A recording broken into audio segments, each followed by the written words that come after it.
Good morning. Good morning. Happy Wednesday, May the 28th. It is hump day, a wet, rainy hump day here in the nation's capital. I am Manila Chan. That over there is Ted Rall. You are tuned in to the Ted Manila Information Show, TMI for short, because we obviously bring you way too much information. We are live Monday through Friday at 10 a.m. Eastern. So please be sure to hit that like and the follow button, the subscribe button, wherever you're consuming this content. That will greatly help our little show continue to grow. And if you are in the position, if you're on Rumble, and we would advise you go over to Rumble actually, because we won't be censored there. Go over to Rumble, and if you're in that position, hit the red Rumble Premium subscription button where you can watch all of our premium content that we are now unfurling, and obviously the Rumble premium content from all the other Rumble official creators that you cannot see as a casual free viewer. But, still watch us for free too. And smash the like button. So the Ted Manila Information Show will start now. We have later in the show, we're going to bring in Dr. Reese Halter, who brought a disturbing story, Ted. I guess I find it kind of disturbing. A disturbing story out of Boston where climate activists were breaking no laws. They had official, permits and everything to hold a protest, and somehow, the FBI shows up at some of their houses, and no arrests were made. But could this just be an intimidation tactic? I say They're yes. just saying hi, like being good neighbors. Oh, I see. FBI field office in Boston. What's up? What's up, guys? Gals, they, Sup? thems. Sup? Obviously, I'm not too far from the headquarters, so what's up to you guys too?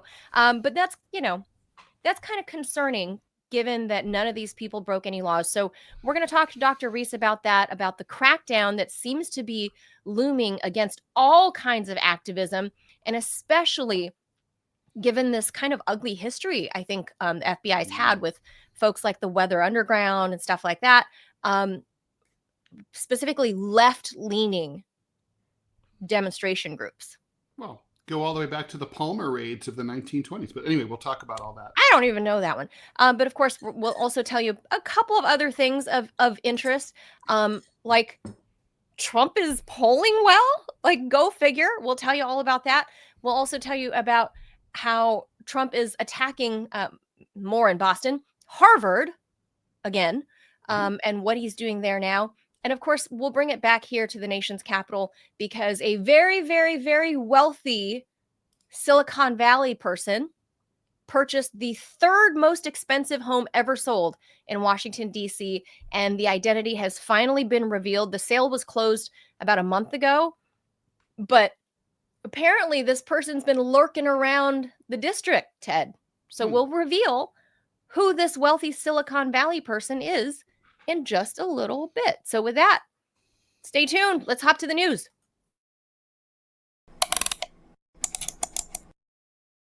Okay, so a majority of voters say that America is headed in the right direction for the first time since Rasmussen polls started asking the question about 20 years ago.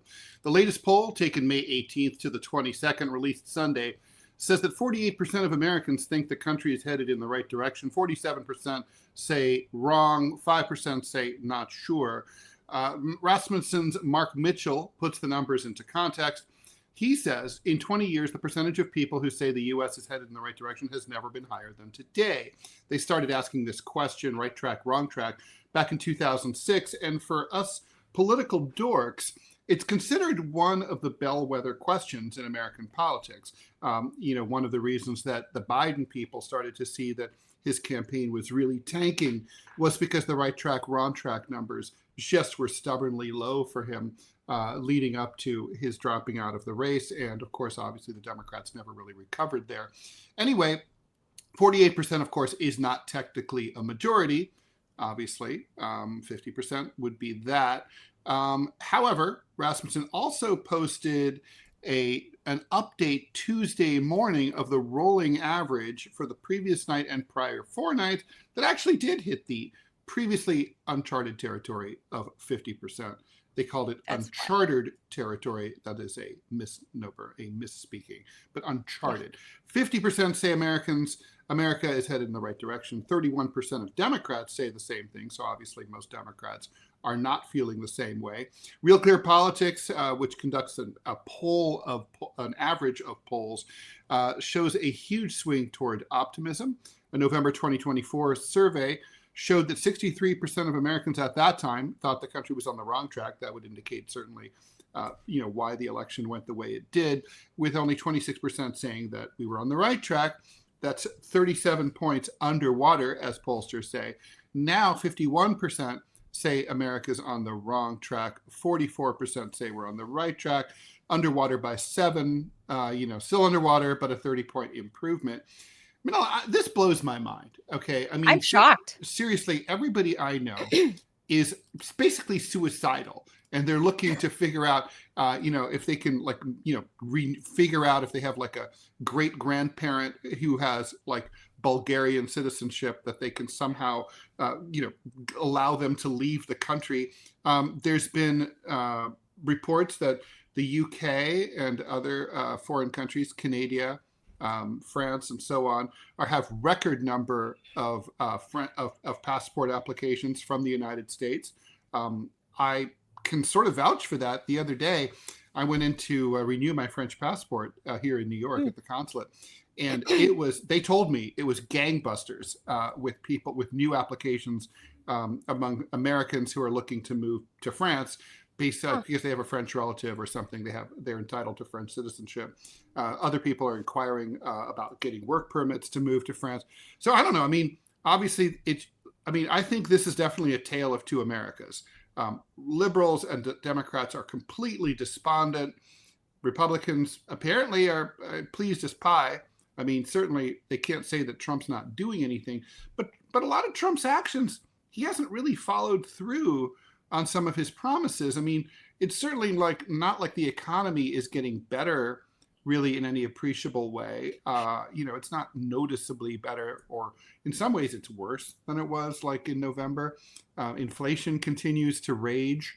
I don't know. I don't have TDS. I don't. Right. But this is just, I don't either.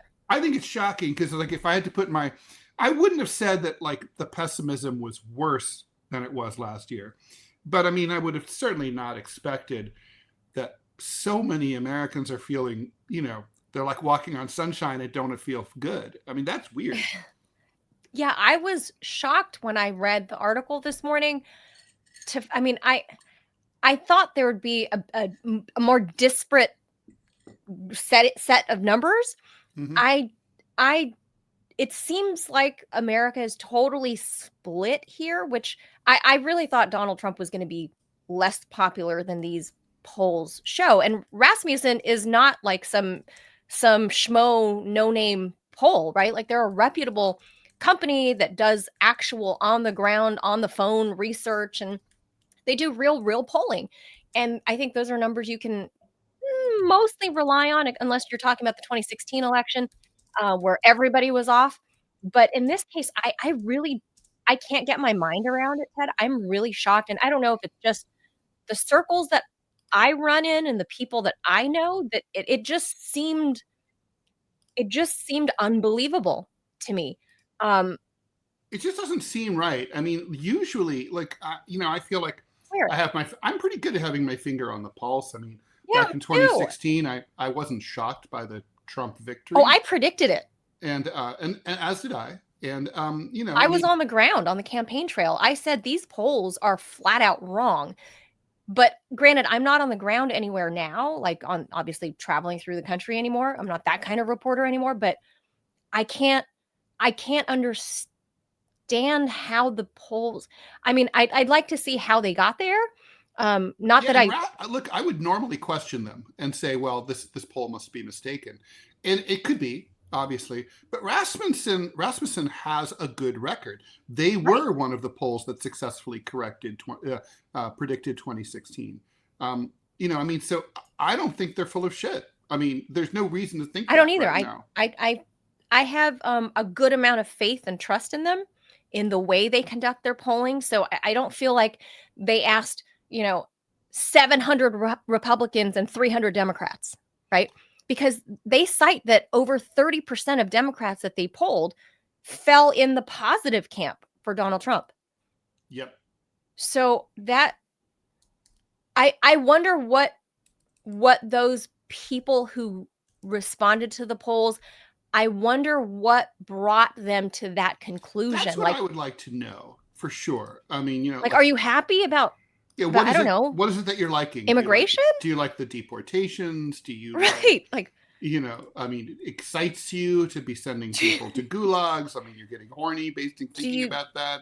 Do you like the assault on education? Do you like... Yeah. Oh, like it's exciting that Harvard might close down. But you know what? That's going to make America look awesome. Ted, there is one thing that I think maybe Democrats have come to terms with, at least that 31% that fell into the yay Trump camp. One thing, Ted, remember how much Democrats don't like free speech. Well, that's true. And there's also, I think maybe, I mean, look, the woke stuff really had gone too far in the eyes of most people. I mean, even I'm as lefty as they come. And the other day my agent calls and we had a project that we were working on where I would have been like basically the host of a sort of quasi reality show. And this was a few years ago. I can't give the details because it would blow the whole idea. But anyway, the point is, and at one point this was in peak Biden era. They said, well, would you mind if the host was actually black? And I'm like, well, as long as you're not asking me to become black, I don't care if the host is black. I mean, whatever. Let's just sell the property, and even though it's my idea, like it'll be created the intellectual by Ted Rall, property. But whatever. Yeah. I don't. It'll be one less thing that I have to take care of, right? Anyway, the thing is, and they were like, well, even that's not enough because people will know an old white guy created it. So basically the whole project died and had gone pretty far by Hollywood standards. Anyway, agent calls me the other day and goes, we're back in business. It doesn't matter that you're an old white guy. You can be the host now. And it's okay to be a white dude again. A cis white male. And I guess in a country where most people are white, that if you make white people feel better, you're going to get better poll numbers. Well, Ted, I will say this. I have seen a number of interviews on legacy media as well as random people voicing their opinions on social media of white people who identify and have traditionally identified as Democrats. And I think I've seen people out of California who obviously the whole state is in the tank for the blue party, but a lot of these opinions that I've heard, whether it's on news or social media, a lot of these cis white males actually pointed out that they were tired of the whole white guilt thing and that they voted Trump. And they're traditionally Democrats. So that could, I think there is something there to, even though you're kind of joking but kind of, it's kind of true. I'm kind of not joking though. There's something honestly, there though. I think there's just like, I don't have to feel bad about, or yes. I don't really feel bad about being white. I can't help being white, but I mean, it's like, I have to admit, it's annoying to be told that you're a piece of shit because you're white. Because you were born a certain way. Right. Yeah. And mm-hmm. I don't need to be browbeaten anymore for being born with the lady parts, which I call lady parts. I don't have to feel guilty about that anymore. I don't have to feel bad for saying I breastfed my son instead of chest feeding my son. I don't have to feel bad. Did you feel bad ever? I don't think you felt bad. I didn't feel bad. But I didn't feel bad. No. But I know people tried to make me feel bad for saying, "Oh, you said breastfeeding." Like, fuck off. Did anyone ever come on? Did anyone ever call you out on that? Really? There have been people on social media, yes, that have been like, "Oh, it's chest feeding, Manila. How colloquial of you." Like, really? Is that actually true? Is that true? Yes. Because that's really gay. I've been called a TERF before, a trans exclusionary, right. God forbid. Whatever, mm-hmm. I forget what the whole thing. Trans exclusionary radical feminist. Hilarious. You're not a radical Yes. feminist. No. Although you're a feminist for sure. But yeah, but not I don't hate anybody because they don't have a uterus or they don't have ovaries and they weren't born that way. A deuterus. Correct. But in that era, I mean, that's part of what made me hate the Democrat Party. So I think there are a lot of people that, you know, as it says right there, over 30% of registered Democrats that were polled by Rasmussen sided with Trump's doing good. I think it comes from those people who were sick of like all the, you know, the Black Lives Matter stuff, the whole woke stuff, the whole, you know, let's hate on cis white male stuff. I think they were over it, but their core values, I would say, still remain largely with what the Democratic Party, I don't know how, but they still identify the Democrats as the left, even though that's incorrect. But you know, no, I think that's it's what objectively it's objectively very incorrect. Yeah. All right. Let's move on to the next thing. All right. The Trump administration yesterday stopped scheduling any new interviews for international students who want to attend college or university here in the United States, as the U.S. State Department under Trump expands to screen their social media accounts. That, according to an internal cable seen by NBC. The directive was circulated to all diplomatic and consular posts around the world and signed by little Marco Rubio, Secretary of State. The move is the Trump administration's latest strike on higher education and international students in particular, as it completely cut off the last vestige of financial support to Harvard. I guess, you know, the benefit of that is they've shot now. The federal government has now fired all of their bullets at Harvard. They have no more. So at least when all the bad stuff has happened, it's all uphill from here. Anyway, and it is arresting, of course, visa holding students from overseas. That's normal. Come to the United States and study. By the way, in between your anthropology and your sociology class, you're under arrest and we're sending you to a gulag. The U.S. State Department said that it would issue further guidance to consulates and embassies in the coming days. Effective immediately in preparation for an expansion of required social media screening and vetting, consular sections should not add any additional student or exchange visitor visa appointment capacity, the cable says. It's unclear on whether the social media accounts will be screened as part of the expanded vetting, although it seems like that's the case. Public views and speech of international students have come under increased scrutiny. Thousands of students have seen their visas revoked in recent weeks, which says that they're trying to protect themselves from evil immigrants who intend to commit terrorist attacks because, you know, that happens all the time, threaten national security or espouse hateful ideology. The future of foreign students at Harvard, in particular, is uncertain because Trump banned their enrollment starting in the next school year. So, this is a bad look. Okay, this is part of the reason that I would not be part of that Rasmussen poll saying that the country is moving in the right direction. I mean, you know, making America great again does not make us making us look like fucking psychotic lunatics to the rest of the world, which is what we're doing here. Your social media is coming under scrutiny. When you're a 18-year-old kid applying to Harvard, like, you're bound to say some stupid shit. You and I, God knows, Ted, you and I, obviously we came of age before the time of social media. Thank the Lord for that. Yeah. God, thank God, because it's between me and the good Lord above.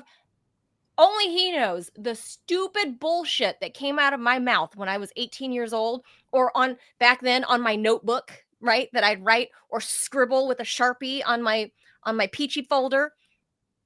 But now it's like that's what the Trump administration is going to use. I mean, if we take the technology away, Ted, it's if we take it back to the 1990s when when I was going through this, imagine if the Trump administration they said, show me your peachy folder. Show me your high school locker. What stickers do you have in there? What bands are on your locker? They would not have liked my bands at all. Yeah, I was a big punk rocker. I had all kinds, like I had stickers of like Wu-Tang Clan in there. I also had, the Cure stickers in there. They'd have been like, is she goth or is she like into this black hip hop stuff? Either Like, way, what is this? obviously an act of evil. Well, And here's the thing too. but that's the Okay, so equivalent. first of all, so what's the total number of international students who've ever threatened American national security in the United States in, like, say, the last 30 years? Oh, I don't know. Especially Harvard nerds. 0. And then also, what is the number of? I mean, it also, like, if you are truly like an agent and you're planning to, from early on, you've been recruited by your ISIS or something to come to the United States and raise hell. You probably aren't going to be posting like ISIS rules, like jihad. You're ISIS! You're going to be like, look at the pretty sunrise. Oh, here's the meal I ate. Oh, right. I love bacon. So Robbie good. Robbie wants to put in his 2 cents. We'll pop him up for a second. I have a feeling I know where this might go, but I might be wrong. Go ahead. It's not about American national security with these social media posts. They're looking for anti-Israel posts. Let's call it what it is. I mean, this has nothing to do with American national security. This has to do with having the thought crime and posting it online saying that you oppose Israeli genocide funded by the American government. That's what this is about. This isn't about, going to go join your local Klans member if you're a Chinese immigrant from Taiwan. All right. That's not what this is. Agreed. That's a good point. That's what this is. Well, that's the whole issue. And remember, it's a total thought crime thing. They did say that Israel, the protection of Israel is in America's national interest. That's what they say. Well, that's clearly not true, by the way. Well, if you're a MAGA supporter like I am, that's complete BS. Israel's interests are actually harmful to American interests. Right. So, Agreed. But if you say that, you're an anti-Semite. To American interests. Well, I mean, you only have. I mean, look, part of the reason for the 9/11 attacks was U.S. support for Israel. Right. So that didn't really, 9/11. I know there are probably some people who were a fan. I wasn't a fan. And I didn't think it really helped us out a lot. That was partly because of our support for Israel. Yeah. I mean, I think that the whole thought crime stuff is bad. That's just ridiculous. On the flip side, though, I'm thrilled that they cut off these international students. Never let them in. Let's actually educate our people that are born here who are Americans. I think that's a better look. I mean, correct me if I'm wrong. We have to enter non-compete contracts now for college. No, isn't something like 30% of Harvard's student body foreign students? 27%, which like that, actually it really shocked me. I mean, that's insane. It is kind of insane. I mean, it's like it is very high. I have to say, like, if you what would you guys have guessed if someone asked me what percentage of international students are at Harvard or any Ivy League school? I would have guessed like 1 out of 8. I would have said 3%, maybe. I would figure somewhere between. I would figure around 10%. I mean, not almost 30. Yeah, no, was even shocking. 10 seems high to me. I mean, I think that 10 would be too high. Oh, I completely agree. I was shocked. But I was factoring in anchor babies who just kind of get slotted in. I mean, just people just coming over, just going there. Yeah, I think you're right. About anchor babies aren't considered international students. International students live overseas. They get a visa, and they promise. And this is Team Robbie here, by the way. Yeah. They apply to come to the United States. I will come to the United States. I will study for 4 years. Thank you very much. I will work hard, and I will go back home to my home country. And then, well, I mean, some do, but many don't. Many then they get a job offer, and then they can use that job offer to parlay that into a work visa. And it's a brain drain. A job away from them. It's a brain drain from their home country, and it's a job that doesn't go to an American. Again, unlike you, Robbie, I have no problem with that as long as there's zero unemployed Americans. When there's 0.00% U.S. unemployment rate and everyone who wants a job has the job of their choice, then we can start bringing in foreigners. I'm about to break your brain. I agree with you. Hurry. If we kick Robbie off now. To hell you say. No, if Americans are gainfully employed and having a living wage, open the borders, everybody in, don't care. There's plenty. We have a surplus. We don't have a surplus. Look, I can get on board with this. With this last thing we'll say about this, and then we got to kick Robbie out. We got one more story. Donald Trump saying that he will considering taking the Harvard money, the money that he's taken away, and giving it to trade schools, which I actually think I don't have any problem with that at all. That's a good idea. By the way, that is not a bad idea, probably. However, I will say that Harvard has First Amendment rights, and they have the right. They can sue for defamation. And when you this tweet that you're showing, or truth, I guess it's a truth. Calls it a very anti-Semitic Harvard. If you call me very anti-Semitic in a public post, I will sue the shit out of you. Biggest anti-Semite, biggest. Yeah, no, I mean, because anti-Semitism is absolutely the worst. And like, so it's like, so calling them like anti-Semitic, very anti-Semitic. As the whole school, I would be like, I mean, this is where Harvard, they have lawyers, they have money. Right. They graduate a bunch of lawyers. Lawyers, I heard. Good lawyers. They should go after the administration. They shouldn't take this lying down. Like, just let it go. This truth alone is yeah, you're right, is libelous, I would say. I think there's something there. It's totally libelous. But to Donald Trump's credit, if he does take this money away and applies it towards those trade schools, I'm kind of down with that, because seriously, we're low on the next generation of plumbers, of roofers, of HVAC people. We're low on people like that. These are jobs that cannot be exported overseas. Correct. We're really low on these skilled labor jobs, because everybody thinks they're, either going to grow up to be some kind of social media influencer or a rap star, or, I don't know, like a sex tape star or something. So I think it's great if he does do that. Okay, more power to him. Okay, one more fun last story. Okay, last story. News broke of DC's third most expensive home sale in the history of the nation's capital.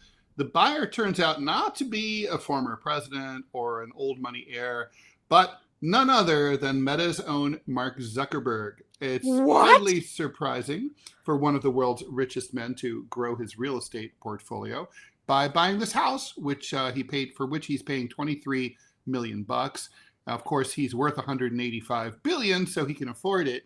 Zuckerberg previously has purchased a doomsday bunker in Hawaii and a Lake Tahoe compound. Don't forget also, Manila, you're probably aware of this, in San Francisco, he purchased a very controversial home in the Mission District, where he also bought the neighboring properties so that like nobody could look over the fence and see he and his wife's beautiful statue of his wife. God, and where they no doubt make love under the moonlight, under the shadow of the statue looming over them. It's kind of like a threesome, but not. Anyway, it's two Priscillas. But the one Priscilla, one Manila, two Manila. But the properties also reflect the ideological and aesthetic shifts. Over the years, he's evolved from criticizing Trump to being pro-MAGA. Of course, he'll like I said, he's one of those guys like, if the communist revolution came tomorrow, he'd be like his Mal cap, Lenin jacket. He's abandoned his hoodie and gray T-shirt. He now wears a shearling jacket and a gold chain. Oh, brother. A gold chain! Yeah. Oh, brother. Following the assassination attempt against Trump, Zuckerberg called the soon-to-be president's reaction badass and went to hang out in Mar-a-Lago. Okay, it was badass. That's fair.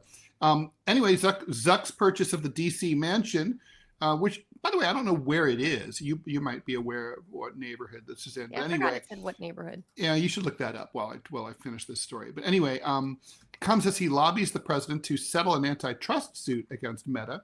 On Monday, Zuck took the witness stand to defend his company's acquisitions of Instagram and WhatsApp.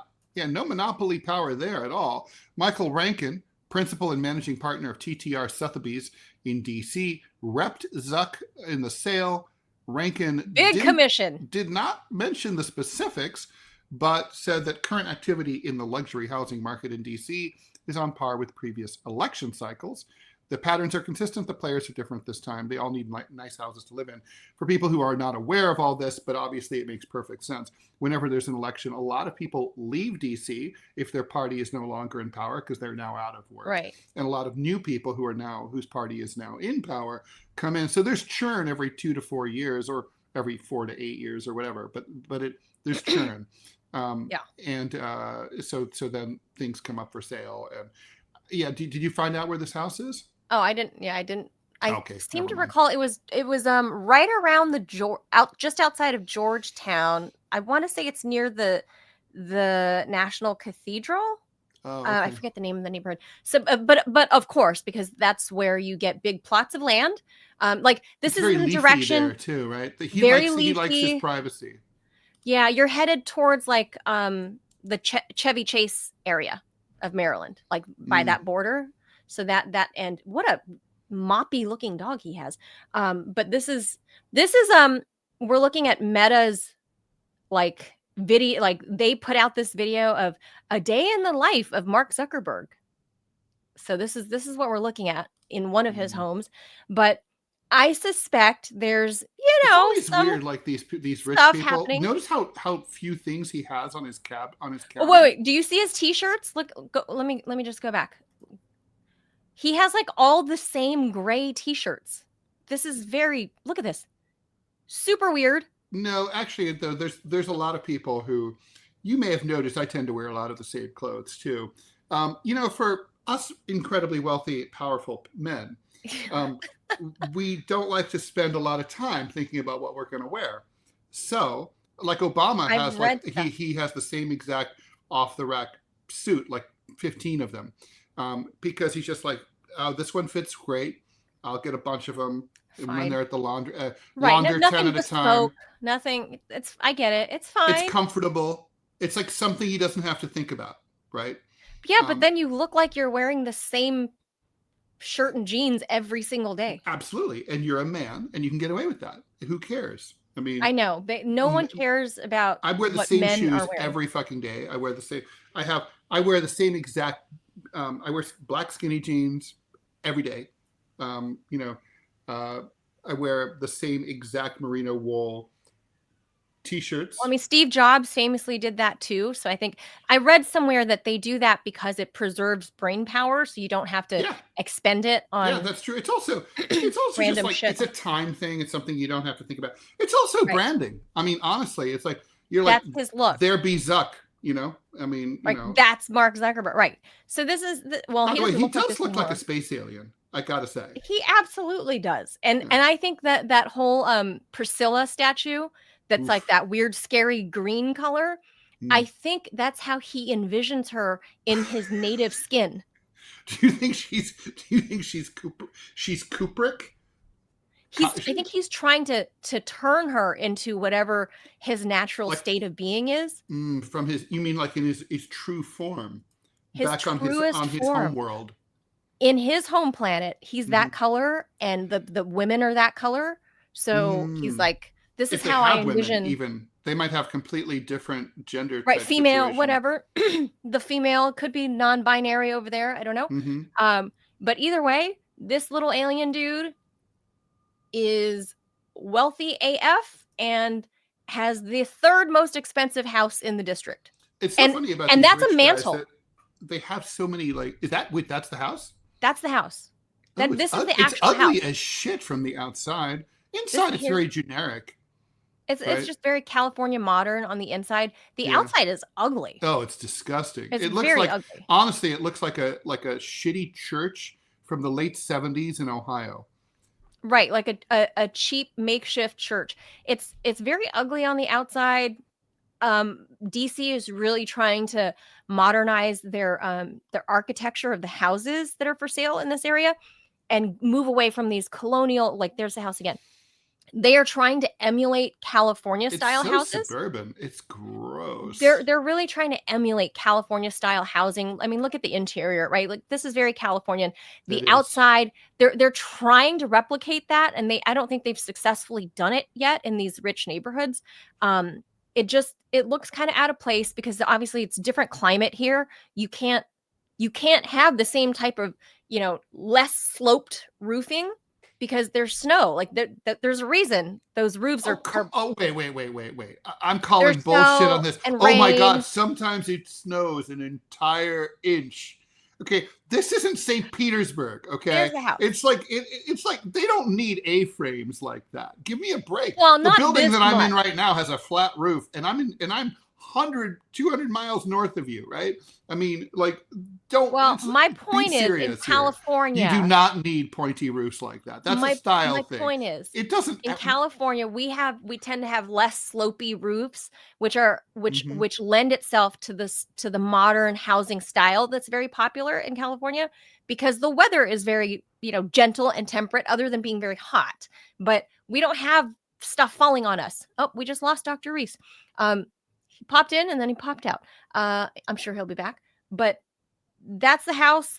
In the middle, see the A-frame in the middle? There's like a glass hallway on either side of it. I don't know if you can tell. I can see. Yeah, that's very strange. I don't know, for a guy that likes privacy, I don't know why Zuck would buy a house that has transparent hallways as you walk between. Maybe he and Priscilla are secretly exhibitionists. Oh my God! I don't want to think about that. I don't want to just nope. Okay, one last bit of history, and then we got to go to Dr. Reese. Parenthetically, if he is America's own Emmanuel Macron, and that she like, no. I think Priscilla abuses Zuck, and like. Well, that's why he's taking karate classes to protect himself from her. Yeah. Do we have the good doctor back? The good Dr. Reese is back with us. He's in the background. We'll pull him in after this last bit of one thing of history, Ted. Okay. No commentary, just this day in history. All right. On May 20th, 1830, that's... May 28th. May 28th, today. That's the same day as today, but in 1830, Andrew Jackson signed the Indian Removal Act. The law sought to relocate Native Americans west of the Mississippi River in order to open up land for U.S. settlers, colonists seeking space to cultivate cotton. This led to the forced removal of thousands of people and the infamous Trail of Tears, something that, of course, the Israelis are trying to do right now, even as we speak, in Gaza. Huh. Except they're hoping to kill a lot more than thousands of people. Yeah. Interesting how history always repeats itself, Ted. All right. We'll leave that there. We'll switch gears and head on to our main topic. Local climate activists are on edge after people pretending or claiming to be FBI agents visited at least 6 of them at their homes in the Boston area on the same day in March, a couple of months ago. A few weeks later, motivations behind the visits are still mysterious.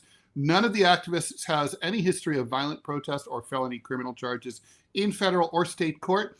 And sometimes FBI agents interview people for any number of reasons, but legal experts say it's rare for the agency to actually seek out nonviolent climate activists for questioning.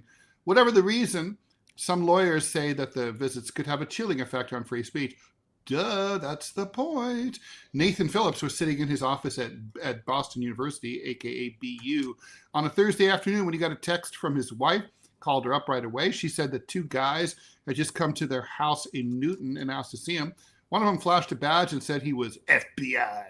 A spy for the FBI. Phillips wondered if the visit might be related to his activism. He'd been advocating for the release of Mahmoud Khalil, who led the pro-Palestinian protests at Columbia University. He is currently cooling his heels in a ICE gulag in Louisiana. And Tufts student Rumoisa Ozturk, who had the temerity to write an op-ed criticizing her university's lack of response to the student demands related to the war in Gaza. She also was gulagged, but has been temporarily de-gulagged. Hopefully that'll be permanent. Phillips has also been an outspoken environmental activist for about a decade, protesting pipelines, a new compressor station in Weymouth, and the expansion of Hanscom Airfield. Most recently, he helped organize peaceful demonstrations outside Tesla showrooms in the Boston area in opposition to Elon Musk. Phillips wasn't the only guy who got a visit. WBUR Boston learned of at least 5 other climate activists who were visited the same day around the same time by the same people claiming to be FBI. They have no obvious connection to one another whatsoever, except that they had all attended nonviolent climate protests. That, according to Kyla Clay. Kyla is a public defender lawyer who's repping 4 of the people who got visits. Some, but not all, have been at Tesla protests. Some, but not all, protested the expansion of Hanscom Field. Some, but not all, have arrest records in Massachusetts for misdemeanors related to civil disobedience, which is kind of a standard thing that you get when you protest regularly. Nobody has a federal arrest record, so why is the FBI involved? A few are members of a group called Extinction Rebellion. The Boston division of the FBI declined to confirm or deny the agency's involvement whatsoever in those visits. To me, that's a confirmation tacitly, because if they hadn't been, they would have said they hadn't been. Yeah. So joining us, if you want to finish that, Tim. I will be happy to do that. Yes, sorry, I was just so excited. Dr. Reese Halter is an award-winning broadcaster, distinguished conservation biologist, and author. And his latest book is called Generation Z Emergency. Follow Dr. Reese on Twitter and at Relentless Reese, Reese, and on his website, drreese.com, drreese.com. Dr. Reese, as always appreciate you. Thank you for joining us here on the TMI Show. Dr. Yeah, Reese, thanks. Audio only today. Oh, audio only? What do I need? No, that's okay. What do I? There I you don't are. know. There you are. Oh, there I am. You know. There you are. Look, I'm by my nice barn. We built this. I built this not so long ago. A couple of things. Number one, back 4 ticks. Albert Einstein wore black suits. That's all he had. Black suits and a black tie. He was maybe one of the first. Number 2, the Indian Act was horrific for every number of reasons, but mostly, sadly, for me, it's the buffalo. We in our infinite horridness, we eviscerated, I don't know, 50, 60 million buffalo. Now, you may say, oh, well, big buffaloes, who gives a rat's X, Y, or Z? I know we can cuss on your station, but I'm just trying to be polite. But that's not the point. The buffalo were wonderful pooers, and that poo on the Great Plains grasslands, true, made it one of the greatest assemblages for life on the planet. And as we know, 100, 150 or 160, 70 years later, we're still growing crops on the backs of the bison poo on those soils. So on to this other lunacy. This is a projected fear of global heating, suppression of fear onto the fear of the global heating activists. Now, just a moment. Global heating. Why am I saying global heating? I am so wretchedly tired, I will throw in the word fucking tired of climate change. It means nothing. And words matter. Words matter. We've slipped that far. We have a very, very hugely serious problem. Our planet is overheating. For those who don't seem to understand, it's really elemental. Earth is a closed system. Thank God we have an atmosphere, or whoever your deity is, animal or whomever. We have a closed system. Thanks to the plants, we have an atmosphere. By the way, the atmosphere filters out UV, the shortwave radiation from our red star that would make life not possible. We have that. We have ozone. We have the filter. Therefore, we have a closed system and we have heat. When we burn anything, matter is neither created nor destroyed, it's transformed. We got heat, it's in the atmosphere, but it's not just in the atmosphere, it's in the oceans. The oceans are freaking simmering hot. And the problem is, with all these geoengineers who say, oh, we'll just cool the atmosphere. Is that so?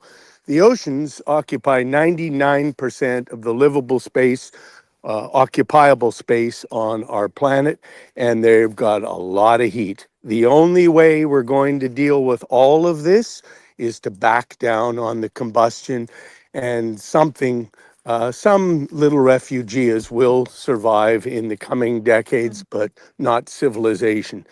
Ted, we've got lunacy happening here. We've got fascism. We've got fascism coming out our noses, and we've got people who are fraught with fear because of Fox and one ONE.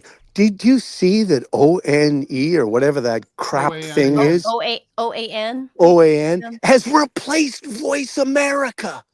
Yeah, My yeah, Oh, God. that's yeah. true. Oh my. Doctor, before you go on, because you've left us some stuff to talk about. In reverse order, I just wanted to point out, just echoing what you just said. I'm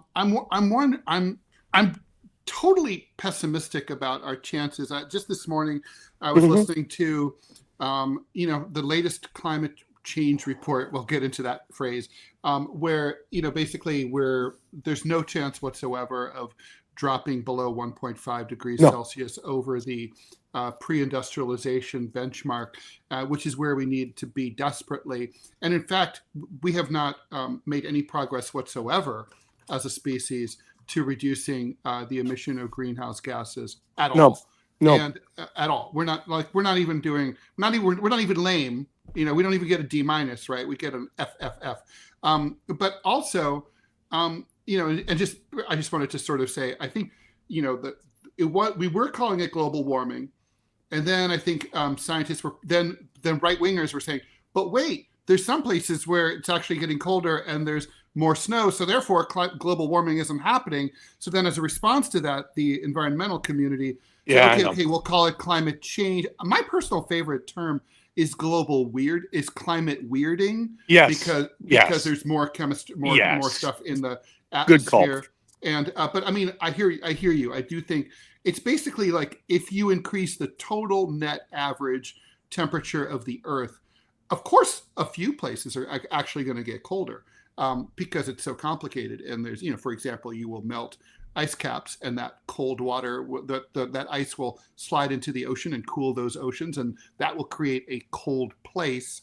But overall, it's getting hotter all the time. I don't know. It's frustrating. We need a term that works. Yeah. And the thing is, the right wingers are always coming up with some kind of counter. I don't know why they don't better want branding. To live, what planet they think they're going to be living on. I don't understand that at all. But here's the thing. So Dr. Reese, wait, we lost him. He's back.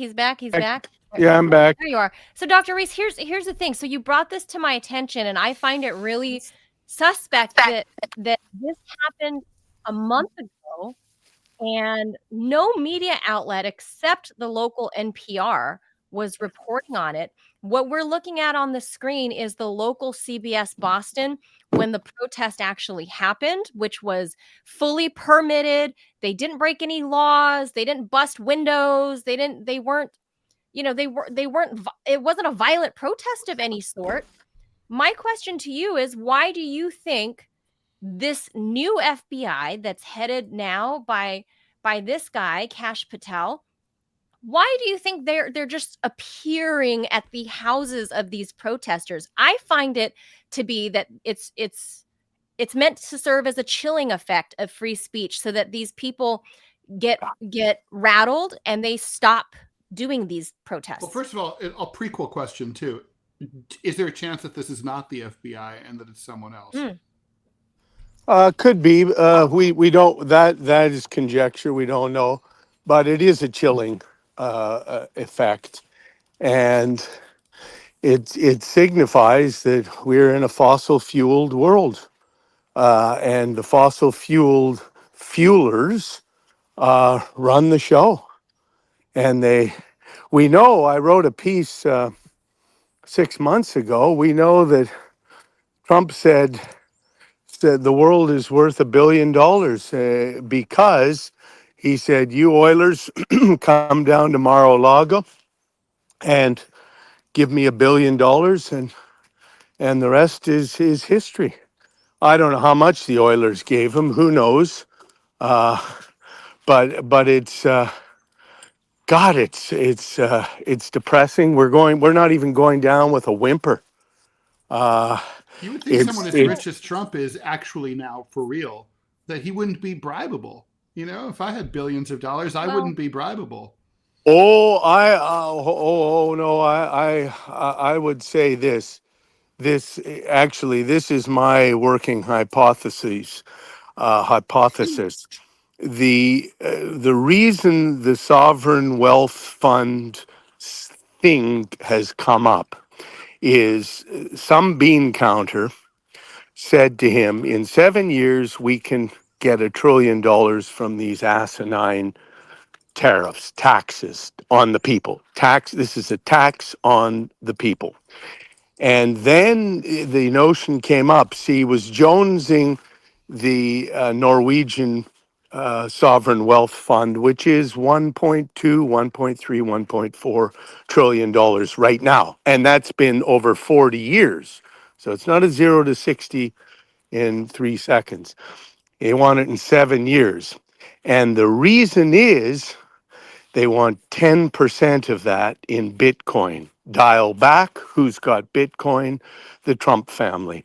And the legitimizing of this illicit, untrackable for the most part currency is why they said, oh, you can join our 100 billion club. And they will. Trump won't live long enough, I don't think, due to his age, not saying anything else, to see it, but his family will very likely enter into the 100 billion club. And this whole thing is nothing more nor less than the parable, whenever it so was written, of the golden calf. Our entire society is jonesing the gold. And no matter what happens, no matter the consequences, we have to all be as affluent as Midas. And the consequences are that Mother Earth is being flogged and flailed and pumped and burned and droughted to death. And the scientists in the room, for the most part, have been denigrated into nothing burgers.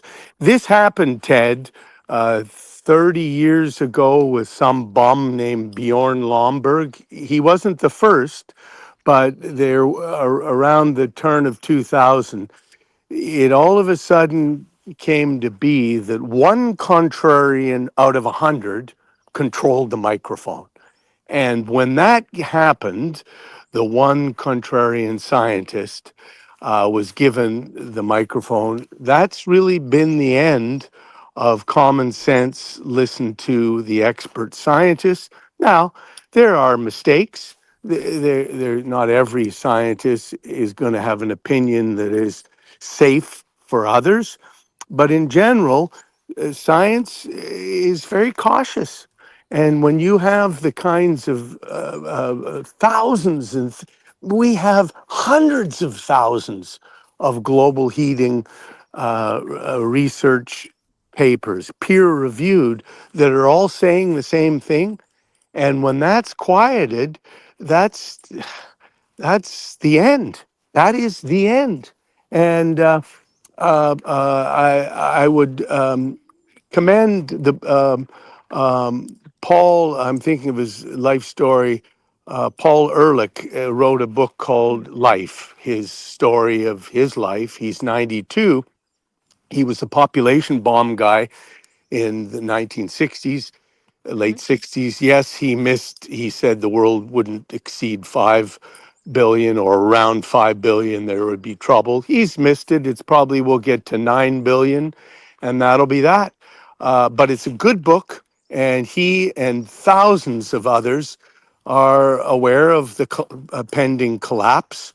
Paul has predicted in the coming decade or decades a collapse, and he's not wrong. And we're just sitting here watching it in real time. But for heaven's sakes, don't be quiet. Do not be but quiet.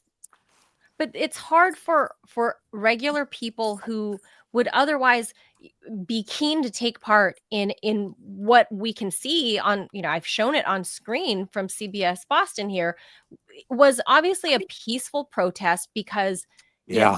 people don't mind taking part in things like that, right? Because it's got a permit, it's Right. peaceful, it's nonviolent. A lot of people, including families, show up to things like that and they'd be keen to take part in that.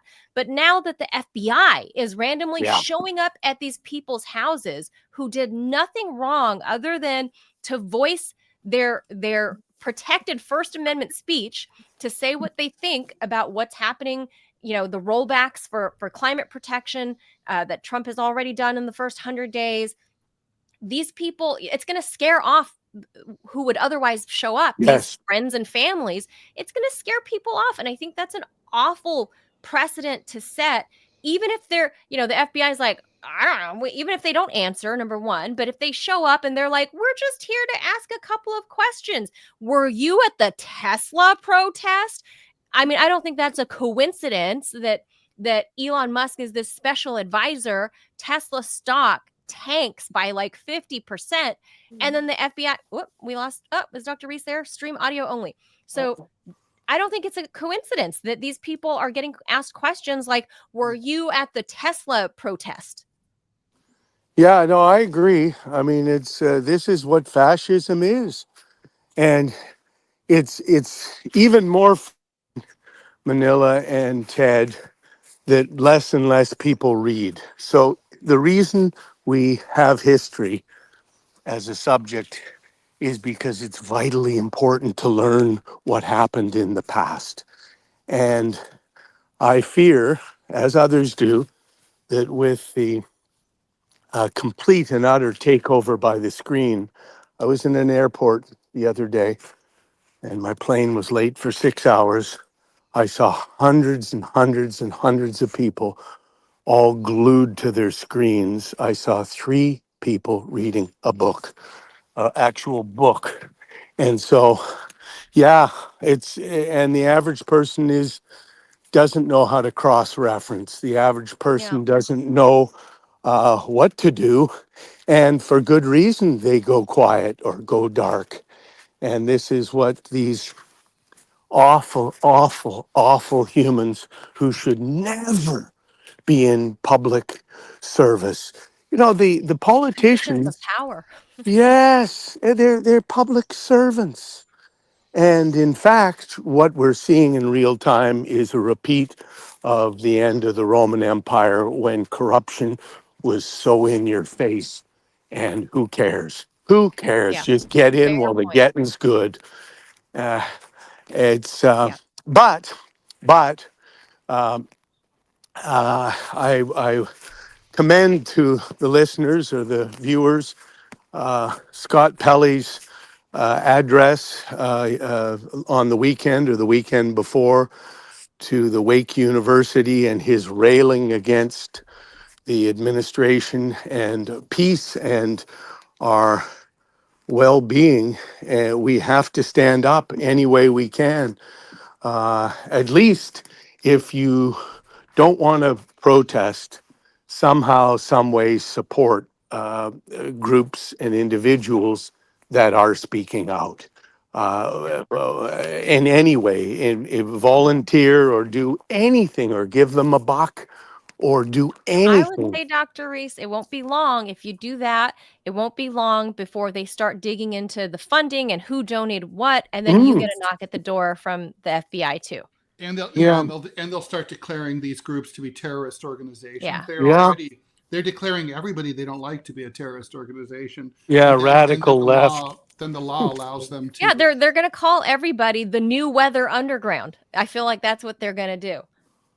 Yeah. Well, I think the Manila and I were speaking of this the other day. The fact that the LA fires have not received federal funding, that the emergency funding, the fact that Huckabee's, Arkansas, had unbelievable tornadoes and wanted or requested emergency funding, and that wasn't provided. I think you can strong arm people for quite some time, but there's coming a time when the people are going to have had enough, a gutful. And these imbeciles don't realize it. Now, you may say, well, there's a bunch of robots and GoBots that will be deployed. We've seen movies and sci-fi, and maybe that's what it comes to. There's a terrible sense, Ted, from my interpretation of religious right-wing nutters. They are nutters, and they feel that it's God's will that they are super affluent, and the rest are poor bastards who deserve to toil and deserve to die. And there's a terrible sense with this Project 25, Heartland Institute, and others that there's a day of reckoning where all the poor, all the problems on earth are due to the people who haven't touched the rock and golden calf, etc. And it'll all be better. All the poor, the blight of the earth will die, and those entitled, God's children they call themselves, will revel in excellence and so on and so forth. They're so wretchedly deluded and mean and mean. This stuff that's going down is not only un-American, it's just bloody mean. Yeah. Where does this come from? Being mean. Yeah, my neighbor, I'll get him. It's like, Yeah, oh, that's true. you know what I say? Take a bag of apples from your food-bearing tree in your yard, give it to your neighbor. Unconditional. Yeah, I got some extra apples. Would you like some? How about that? How about the community? How about leaving your community better and being anonymous? Who cares? Who really cares? Because it's the right thing. We Well, need to grow up. we're not in that world anymore, unfortunately, Dr. Reese, that people want, their recognition, and they want their 15 minutes of fame and being neighbor. Most people don't. There's a poll that I saw not long ago from one of these real estate companies that showed most people don't know their neighbors anymore. So they don't Well, a actually know great way their to wave at break the them. ice is take them food. Take them. We all eat. And just because everybody else is going one way, dare to go the other. Dare to Well, do the right thing because it technology's makes you changed a feel lot, good. though. I mean, so doctor, I mean, like for example, I had a friend of a friend. I knew her just barely in college. She wrote her thesis, her graduate thesis, on Mhm. on the decline of the American porch. And Oh, basically, if you look at houses, new houses haven't been built with porches really starting in the 1950s and 60s. yeah, Well, what happened then? TV. People yeah, started hanging out inside.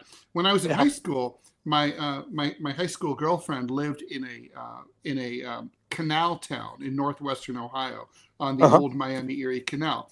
Uh-huh. Population 50.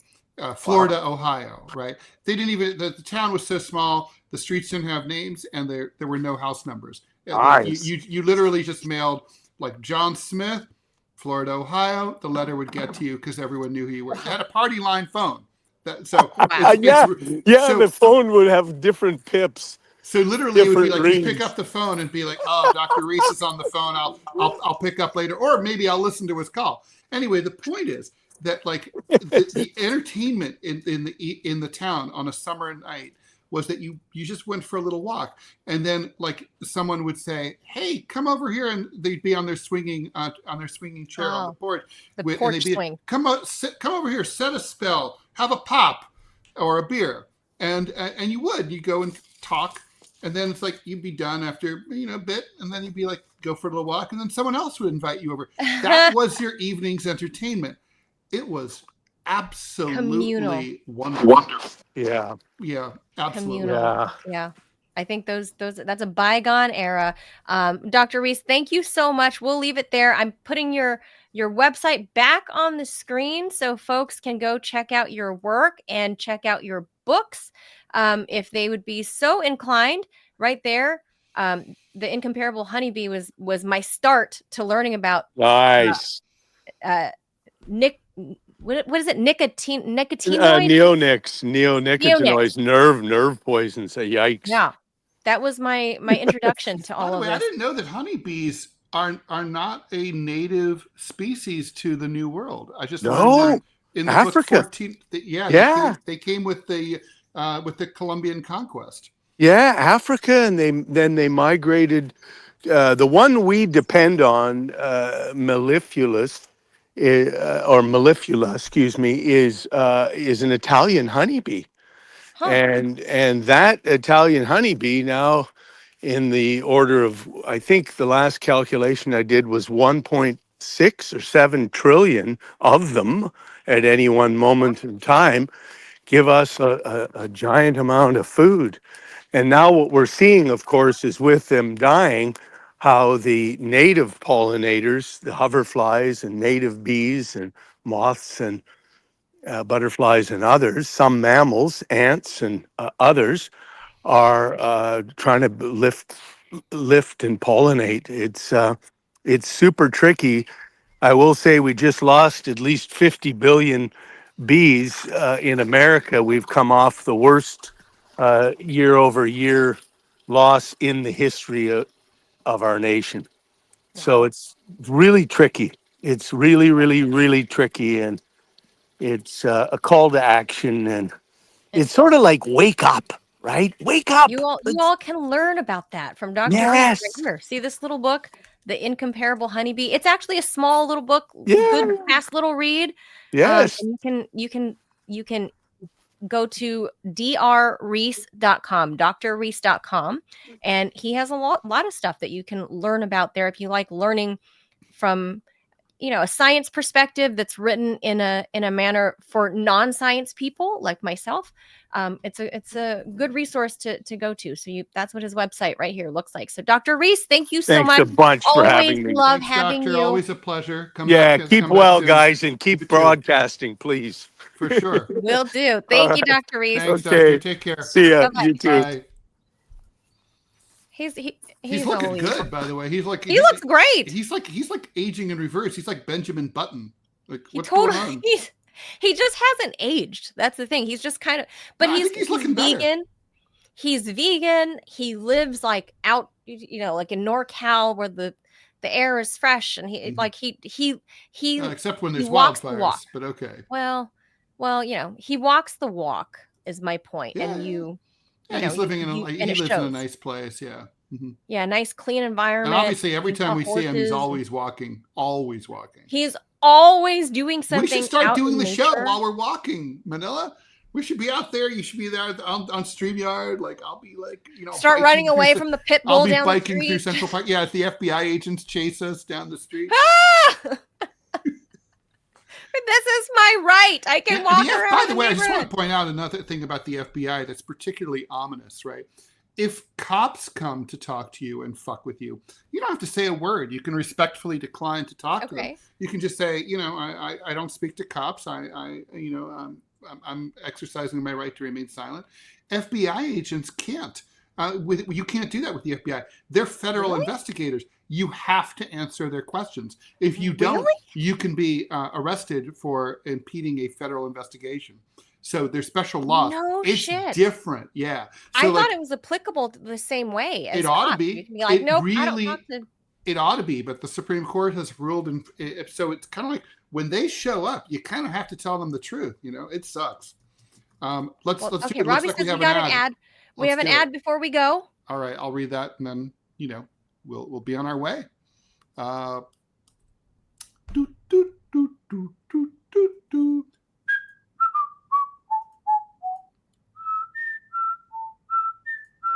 think it's posted. Here we go. The sponsorship is from Rumble.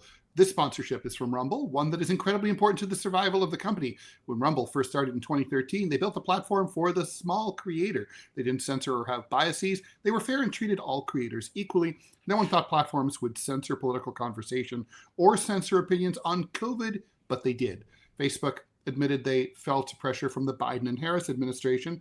Rumble did not. They held the line.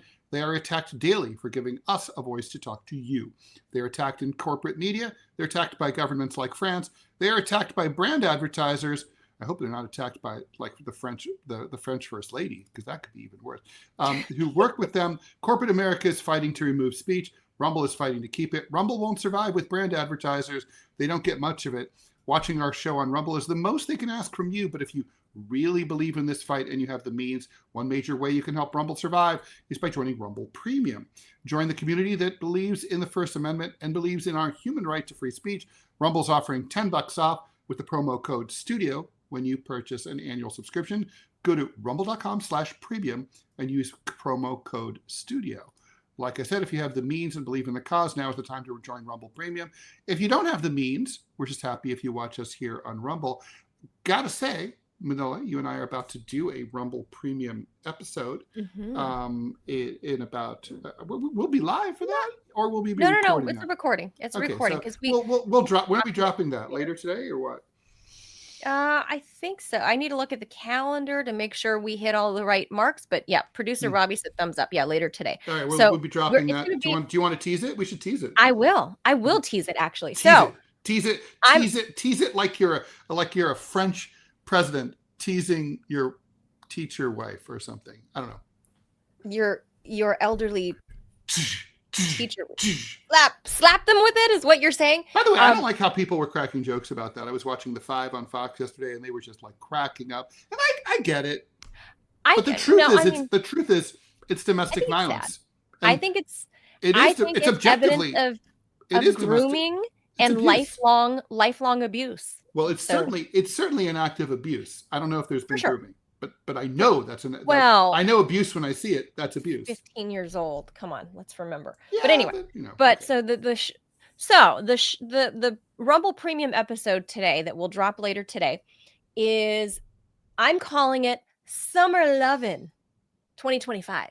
Ted and I are going to talk to one of these guys that's a prominent dating coach here in Washington, D.C.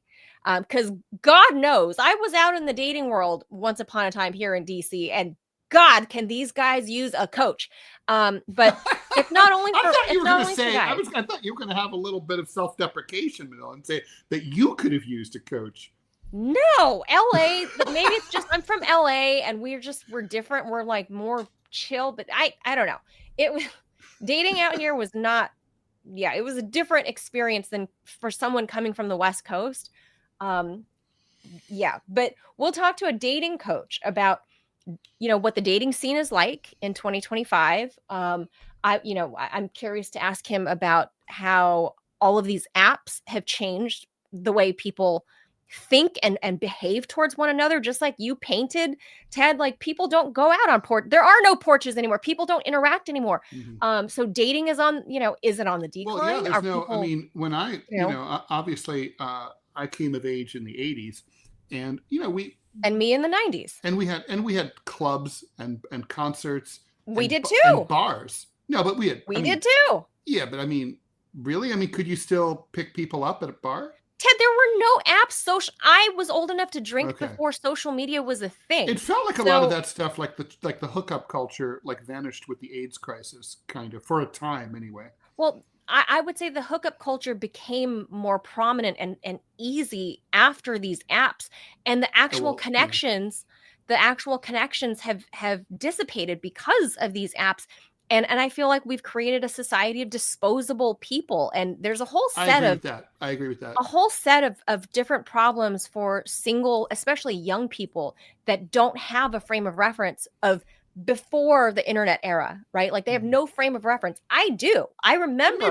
Maybe they don't need it, because who cares? They're not going to live in that era anyway. Just like we're not going to go back to the porch thing. Right. So we'll ask this dating coach. I'm also curious to know about like these male, this ultra machismo type. Maybe he can answer some of those things. So if you're curious to see what the dating scene looks like, your prospects, if you're a single person, and we're just going to talk about love and what that means to this generation. Dating tips now. Ted Manila's dating tips. Tune in. And some dating tips. And look, I put up our email, TMI Show question at yahoo.com. We're taping with this special guest in about 1 hour. So if you're watching right now and you have dating questions for me or Ted or the dating coach or Clovis, or even Clovis. He'll meow you an answer. Mm-hmm. But you have to get it to us before 12 noon Eastern time. Yeah, you have about 45 minutes. Yeah. So mail us a question, inbox us, TMI Show question at yahoo.com. And if we see it in time, we will. And it's a good question. We reserve the right to think your question blows, and then in which case we will ignore it. But if you give us a thoughtful, intelligent question, we will ask it. Yeah. So there's your opportunity to be part of the show and get a direct answer from either myself or Ted or the dating coach. And I've never spoken to a dating coach before, Ted. So I'm kind of. I have. You have. Yeah, okay. I did an article years ago. I used to be a staff writer at POV magazine, and I was assigned to do this. And it was basically a company called First Impressions here in New York, which I think might still exist. Long story short, you went out on a fake date with like one of their employees, and then like you basically acted like you were, and then they would review you. It's role playing. Yeah, it's role play, and then they would say like. They would give you all a report card for the things that you did right and the things that require improvement. And it was super interesting. Huh. Well, we'll talk to the professional. We'll talk to the professional dating coach later this afternoon. So you guys got 45 minutes. Inbox us if you want any kind of dating or love advice, whatever questions answered. Hit us up before noon because we're not on air, but we're taping with him at 12:30. So we want to have everything lined up in a row, ready to go. So inbox us if you have questions. So that's it, guys. That's going to do it for Wednesday for this live show. Ted and I are back in front of our cameras in just a little bit. So we'll see you back here tomorrow, Thursday. Yay, it's pre-Friday. Thursday, pre-Friday. All right, guys. Have a great Wednesday. Wednesday. See ya in an hour and 10 minutes. Some of you. Well, maybe not. Adios, amigos. I'll see you soon, Ted. All right. Adios, amigos. Thanks for being here. Bye.